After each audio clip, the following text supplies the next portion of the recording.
زندگی کے کٹھن حالات میں اگر 3 کلمات آپ کو نہ بھولیں تو تمہارا رب تمہیں نہیں بھولے گا.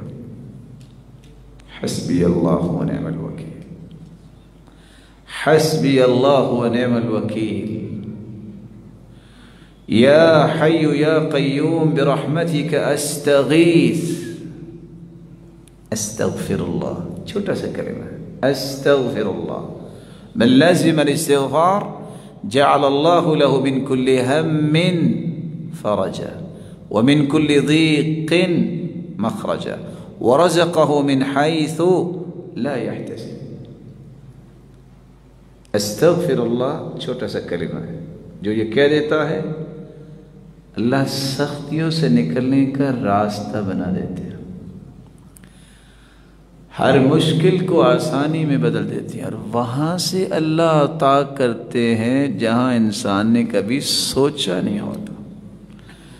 میں اتفاق سے کراچی درس پہ گیا، جو ہی ہم گاڑی سے اترے، حالات بھی کراچی کے ویسے ہی ہیں، اللہ تعالیٰ مہربانی فرمائے.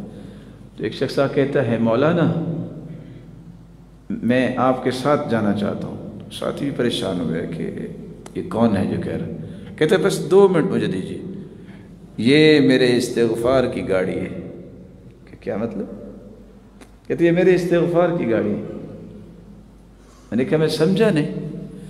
کہا میں نے درس سنا تھا استغفار پہ، میں نے 25,000 جمع کیا تھا کہ کوئی کام کروں گا، جس کو میں نے دیا وہ لے کے بھاگ گیا. میں نے وضو کیا اور مسجد میں بیٹھ گیا، میں نے استغفار شروع کر دیا. میں نے 1000 مرتبہ استغفار کیا. اچانک سے ایک شخص آیا، کہتا تم کہاں تھے؟ میں تمہیں ڈھونڈ رہا تھا، بیٹھو میرے ساتھ. اور مجھے گاڑی پہ بٹھا کے لے گیا اور میرے نام کی گاڑی نکلوا کے کہتا ہے پیسے بعد میں دیتے رہنا. کہتا ہے 6 مہینے ہو گئے ہیں گاڑی میرے پاس ہے، مجھے یہ بھی پتہ نہیں وہ بندہ کون ہے. تو یہ میرے رب نے میرے استغفار کی مجھے گاڑی دی.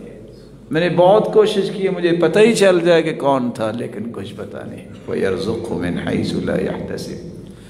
اللہ وہاں سے عطا کرتے ہیں جہاں سے اس نے کبھی سوچا ہی نہیں ہوتا.